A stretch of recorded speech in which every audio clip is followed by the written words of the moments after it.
One great question that I often get asked is, what kind of research do I have to do in my home country, in India, so that I have a great chance of getting a research assistantship or a graduate assistantship of some kind when I come in to pursue my degree? The kind of research that you have to do, it would really depend on your program of study, and it will really depend on the future research you will do. So that aside, just in principle, what the US is looking for is, have you done research, period?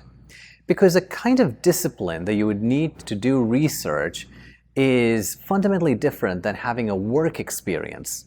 You have to be persistent. You have to have a lot of fortitude to really carry on with your hypothesis and do a lot of testing and analysis to really determine what is the outcome of your research.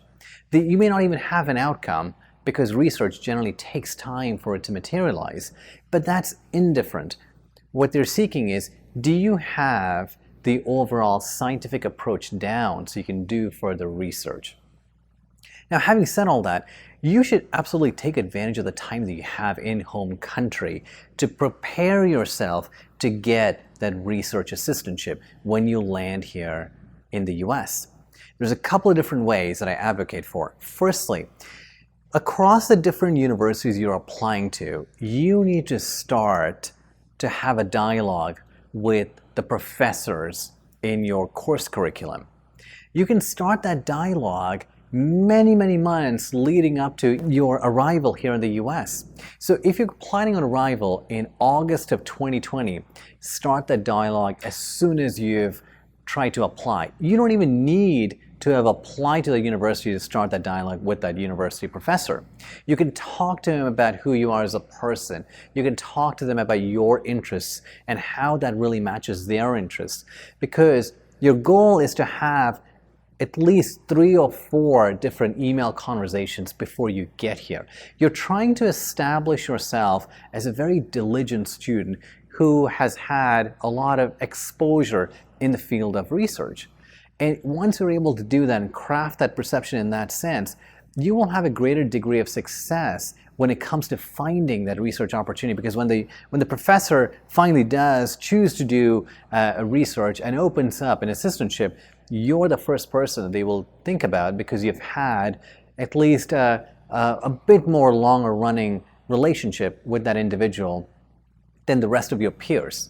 So your goal is not just to apply to a university, but as soon as you're thinking of applying to the university, is also parallel track it by means of having an electronic communication with various professors in that university and subsequently other universities as well, because you just don't know which university you may choose to get accepted in.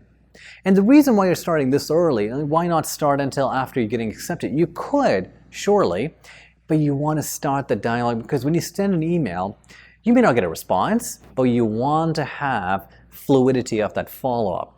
That continuity that you establish is going to matter more than emailing the professor or reaching out to them after getting acceptance. Because what you want to show is you've really thought this through, that you've had 8 months, maybe 10 months of conversations with this individual around how you can help them. Remember, it's all about how your work can help further the professor's research, not the other way around. The professor is not there to help you with the assistantship. So you need to make sure that the crux of the conversation is really around the work that you can do to advance the professor's research.